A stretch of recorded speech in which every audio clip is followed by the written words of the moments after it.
Hey everyone, so today I wanted to do my talk on perseverance.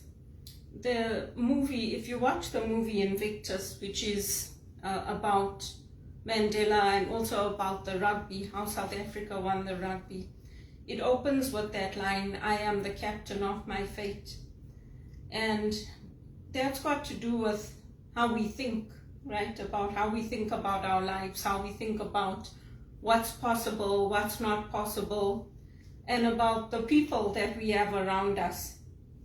So if you look at what the prisoners went through who were on Robben Island, Mandela and Uncle Kami, Mr. Kathrada, I call him Uncle Kami, so if you look at what they went through, how did they get through that?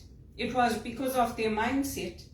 They kept the hope, they kept the faith that things will change for them and that things will get better. Just like people went through the Great Depression and those of us who lost everything in 2008 when the recession hit. Now the same thing is happening again with the banks because they are idiots as usual, because they do the same things over and over and over and over. First, they did it with the structuring of the loans, of how they were lending people money. And they were just lending people money, knowing that, oh, well, they can't pay it back, it doesn't matter, just lend it to them. Give people the option to buy homes, to do things, and people took advantage of that.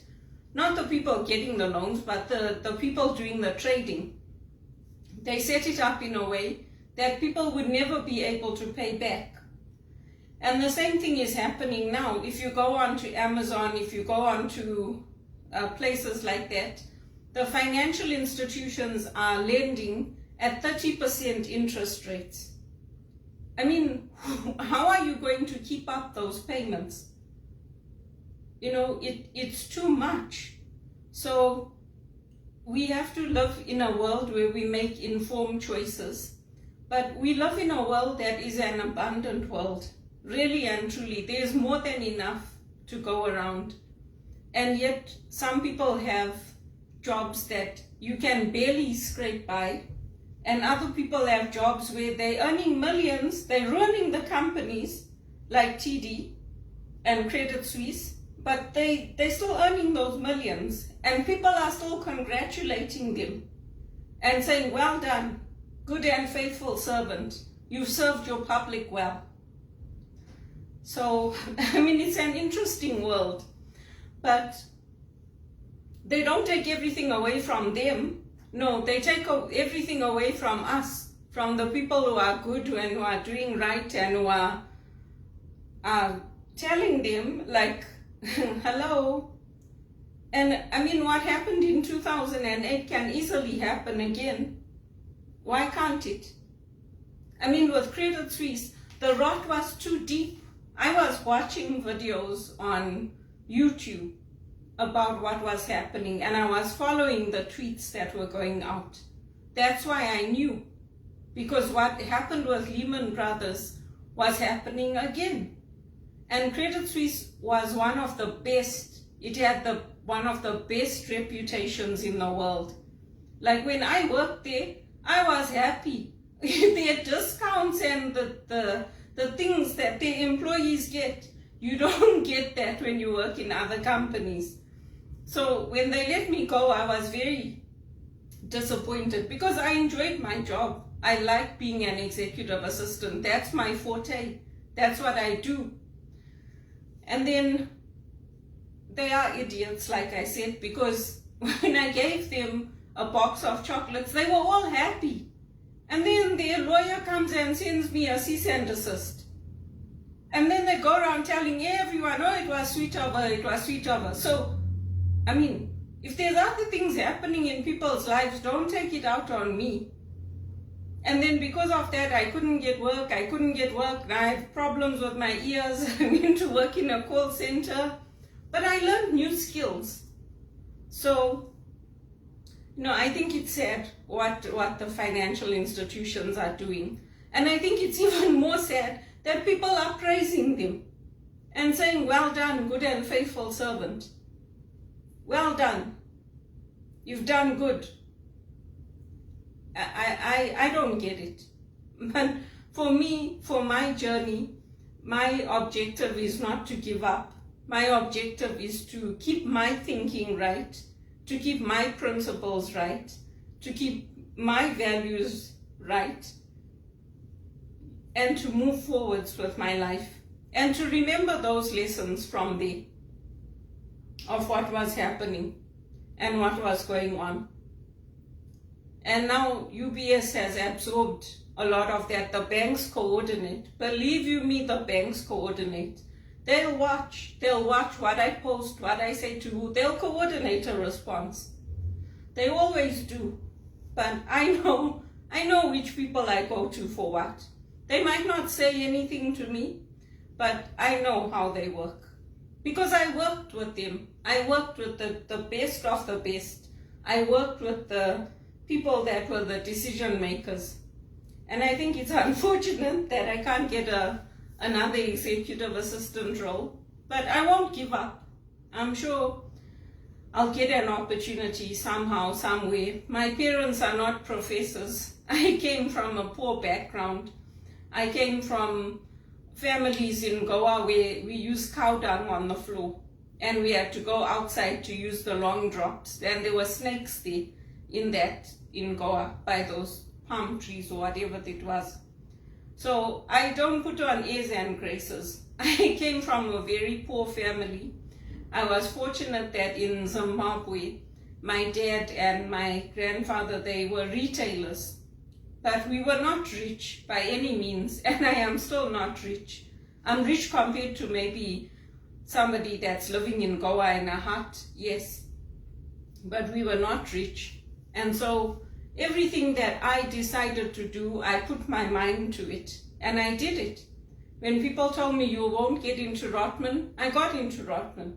When people told me you won't be able to study theology, I studied theology. And not only did I study it, I graduated with a master's. When people told me you'll never be able to hold a full-time job, I did it anyway. So you have to put your mind to it. You have to persevere and not give up. And you have to listen to the right people around you, because you'll have people who will tell you you can't do it, you're not capable, and they'll wear you down. They'll wear your spirit down completely until your emotional state is broken down, your mental health is broken down, your goals are broken down. You won't strive for anything, because that's the messages that's been fed into you. There's a story about an eagle that gets raised with chickens, and obviously it thinks it's a chicken because it's raised with them. It does what they do. And one day it looks up and it sees the eagles flying, and it decides to try. And it discovers actually it's an eagle. So sometimes life is like that. We can fear getting hurt, we can fear taking risks, but if you don't take the risk, you'll never know. And for me, I come from the Christian background. We believe that we live in an abundant universe. We believe there's more than enough for everybody. We believe in the caring society, the sharing society. But in Canada, it's the people at the top that make the decisions. And I was told that when I came here. I said, but shouldn't it be us? Shouldn't they be listening to us, the frontline workers, and what we're doing and what we're saying, and the people in operations? And they're like, no, they're not going to listen to you. And actually it's true. Because if you see what they did with gay culture, with the Pride movement, it's the people at the top that started it. And then they supported it, and they went on all their marches and everything. And the veterans, what do the veterans get? Do they get anything? So you have to also listen to the people around you, because good people will give you the right information so that you know how to navigate and you know what to listen to. And the people that love you will not steer you wrong. If they know you are pre-diabetic, they're not going to tell you, oh, go and eat more sweets and chocolates. Have another dessert. Have more alcohol. Have more carbs. They're not going to tell you that. Because they love you. They want you to be well. They want you to have good eyesight. They want you to not get dizzy. They don't want you to become diabetic and go blind. So we have to read the signs of the times as well. The scriptures today for Sunday's gospel was about how Jesus' family were worried about him because he was crowded by people. He wasn't even eating. Naturally, anybody would be if that's what you were doing and you were not looking after yourself. But Jesus was in control of his life. And he told us, whoever does the will of the Father, that is my mother, my sister, my brother. So everybody is included in Jesus' family. It's not them and us. It's only us. It's only one. So anyway, that I did some reading on that today.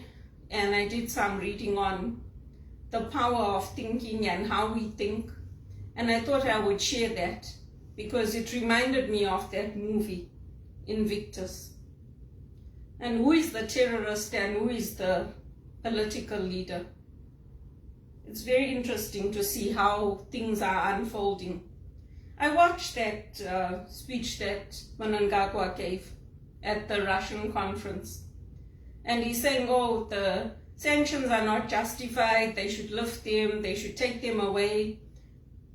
But have the human rights abuses stopped in Zimbabwe? Is everything okay? Because there are certain things that he has to meet for those sanctions to be lifted.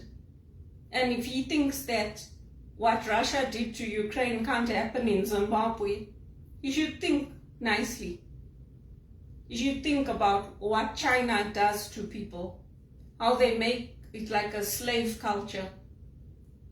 And there's people at the top and there's people at the bottom and there's no one in the middle, just like the English overlords did. So it's interesting to see what's happening in our world. I don't do things on my own.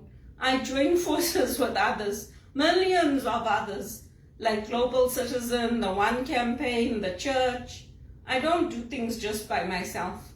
When I used to go meet Marco Mendocino, all the people that were there to support me knew when I was going. Stuart Hickok, the Justin Oli, the media representatives, everybody knew when I was going to meet him. So I don't just do things on my own. I'm part of a broad group of people. And I won't give up applying for my administration role. One, because I have problems with my ears now. And two, because that's my forte. That's where I work best. So let's see what happens this week.